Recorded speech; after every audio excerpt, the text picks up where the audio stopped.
बिस्मिल्लाहिर्रहमानिर्रहीम। अस्सलाम वालेकुम वीवर्स। अल्हम्दुलिल्लाह आप लोगों के पुरखुलूस दुआओं के बाद आज फिर मैं एक नई रेसिपी एक नई वीडियो के साथ आप लोगों की खिदमत में हाज़िर हुई हूँ। आज की जो रेसिपी है नरम और फुली हुई रोटी कैसे बनती है, इसकी टेक्निक्स आज मैं आप लोगों के साथ शेयर करूँगी। अल्लाह ताला आप लोगों के खानों में, आप लोगों के जायकों में बरकत अता फरमाए, रिज़्क़ में इजाफ़ा अता फरमाए, दोनों जहानों की ढेर खुशियाँ अता फरमाए, जहाँ रहें खुश रहें। रेसिपी शुरू करने से पहले लाइक और सब्सक्राइब और शेयर करना नहीं भूलें।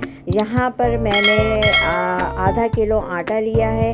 आप हस्ब ज़रूरत आटा ले सकते हैं, 1 किलो, आधा किलो, 1.5 किलो, जितना भी ले लें, लेकिन इसके 2 हिस्से कर लें। 2 हिस्से करने के बाद एक हिस्से में मैं गर्म पानी डालूँगी, बिल्कुल खौलता हुआ पानी इसमें डालना है और इसको हाथ से नहीं, क्योंकि उंगलियां जलने लगती हैं, तो इसलिए इसको स्पून से आप मिक्स करें और बिल्कुल भी खौलते हुए पानी से इसको मिक्स करना है। देखिए इसकी गुठलियाँ बन रही हैं, इतना खौलता हुआ पानी होना चाहिए, गर्म होना चाहिए। इसके बाद मैं क्या करूँगी कि स्पून हटा करके, क्योंकि आधा जो पानी आटा अलग किया था उसमें सबको मैंने वो गर्म कर लिया। अब जब स्पून हटा करके मैं इसको हाथ से मिक्स करूँगी और हाथ में भी आपके ये गर्म लगेगा। ये देखिए गर्म लग रहा है मुझे, तो मैंने वो जो सादा आटा मैंने रखा था एक साइड पे उन दोनों को मिक्स कर लिया है। मिक्स करने के बाद नॉर्मल जो ठंडा पानी है उसके साथ आप इसको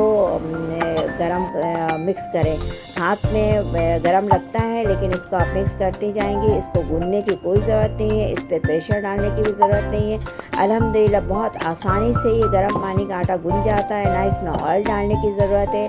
गर्म पानी की रोटी अगर बच भी जाए तो दूसरे दिन भी वैसे ही ताज़ी रहती है जैसे पहले दिन। इसमें मैंने ऑयल का इस्तेमाल भी नहीं किया, नमक भी नहीं डाला। नमक भी ऑप्शनल, आपकी मर्ज़ी है, अगर आप नमक डालना चाहें तो नमक डाल लें। ऑयल मैं बिल्कुल इस्तेमाल नहीं करती, क्योंकि गर्म पानी से मैंने इसकी गुंदाई की है। अब मैं 1 स्पून ऑयल लूँगी ताकि चारों तरफ से मैं इसको साफ़ कर लूँ और हाथ में बिल्कुल भी नहीं चिपके। गूंदने के बाद इसको बिल्कुल सॉफ्ट गूंदे और गूंदने के बाद मैं इसको 5 मिनट के लिए भी सेट करने के लिए रखूँगी, इससे ज़्यादा नहीं। इससे ज़्यादा अगर आप रखेंगे तो आटा नरम होना शुरू हो जाएगा, क्योंकि गर्म पानी का ही गुंदा हुआ आटा है, इसलिए नरम हो जाएगा। बिल्कुल भी आटा इतना ही अच्छा गूंदता है कि ना उंगलियों में चिपकता है, सॉरी।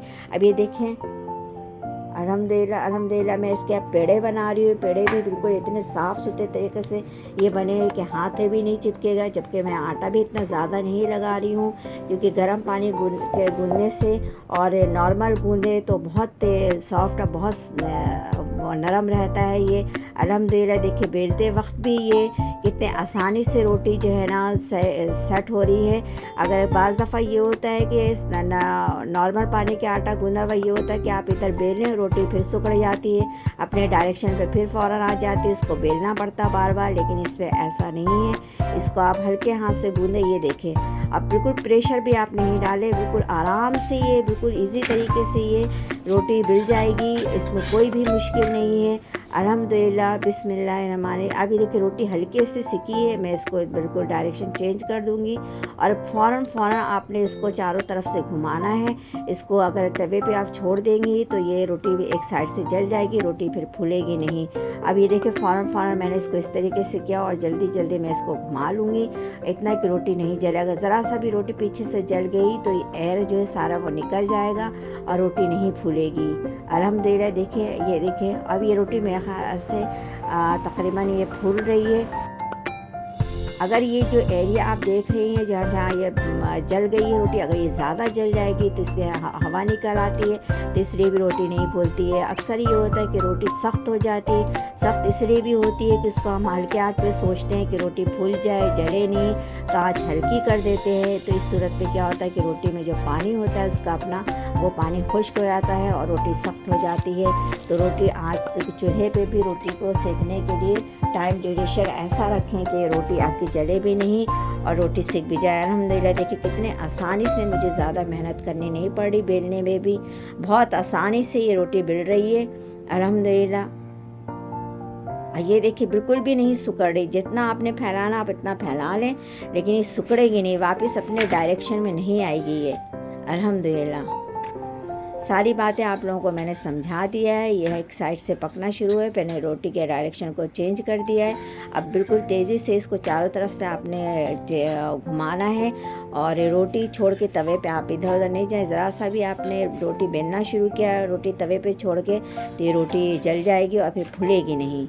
अल्हम्दुलिल्लाह। अब देखिए हल्के से सिकाई के बाद मैं इसको चूल्हे की आंच पे सिकाई करूँगी ताकि रोटी हमारी कच्ची नहीं रहे। और फ़ौरन आपने इसकी डायरेक्शन चेंज करना फ़ौरन। अल्हम्दुलिल्लाह अल्हम्दुलिल्लाह।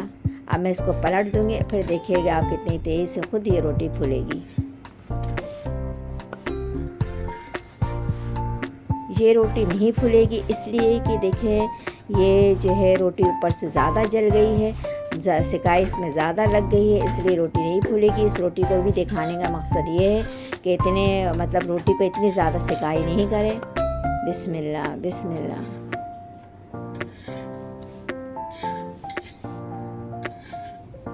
इस तरीके से अगर आपने मैंने आप लोगों को सारी बातें बताई हैं, अगर इसको नोट करते हुए आप लोगों ने रोटी आटा इस तरीके से गूंदा और रोटी की सिकाई इस तरीके से की तो अल्हम्दुलिल्लाह रोटी बहुत सॉफ्ट और बहुत फुली हुई निकलेगी रोटी अल्हम्दुलिल्लाह।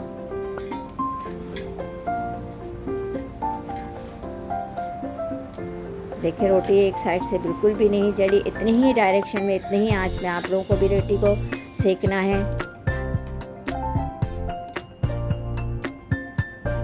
देखिए कितने आसानी से ये रोटी फूल गई, कितनी आसानी से अल्हम्दुलिल्लाह, कितनी खूबसूरती से रोटी फूली। और अब मैं दूसरे साइड की सिकाई कर लूँगी सही तरीके से। ये चक्की का आटा है, ये वाइट आटा नहीं है। चक्की के आटे का ये तरीका मैंने आप लोगों को बताया, वाइट आटे का तरीका भी इंशाल्लाह आप लोगों के साथ शेयर करूँगी। अब देखें इसमें कोई एक बात ये भी है कि मैंने दूसरे चूल्हे पे रोटी की सिकाई नहीं की, एक वक्त में दोनों काम कर लिया है कि तवे पे भी सिकाई कर ली और चूल्हे पे भी सिकाई कर ली है और मुझे दूसरे चूल्हे पे इसकी सिकाई करने की ज़रूरत नहीं पड़ी है अल्हम्दुलिल्लाह। उम्मीद है कि आज की ये रेसिपी आप लोगों को पसंद आई होगी और अगर रेसिपी पसंद आए तो इसे ज़्यादा से ज़्यादा शेयर करें, लाइक करें ताकि जिनके पास ये वीडियो नहीं पहुंची इनके पास भी आसानी से पहुंच सके। और अगर चैनल पे नए हैं तो इसे सब्सक्राइब करें, बेल आइकन का बटन ज़रूर प्रेस कर दें। कमेंट्स बॉक्स में अपनी कीमती राय का इजहार ज़रूर करें। अपना ख्याल रखें। रोटी को मुझे बार बार घुमाने की ज़रूरत इसलिए भी पड़ रही है कि तवा मैंने आधे चूल्हे पे रखा और आधा आंच में तवे के बाहर है, तो इसलिए सामने चूल्हे के पास जो रोटी है वो सिक रही है और उसके ऊपर वाली साइड वाली रोटी नहीं सिक रही है। इसलिए भी आप घुमा घुमा के रोटी को सिकाई कर लें। और वैसे भी रोटी को एक वक्त में तवे पे नहीं छोड़ना है। अल्हम्दुलिल्लाह अल्हम्दुलिल्लाह। देखिए पूरी एक रोटी एक मुट्ठी में आ गई है। इतनी सॉफ्ट रोटी है, कितनी फुली हुई रोटी बनी है। इंशाल्लाह आप लोगों भी मेरे इस तरीके से ज़रूर बना लेंगी। अपना ख्याल रखें, दुआओं में याद रखें। अल्लाह हाफिज़।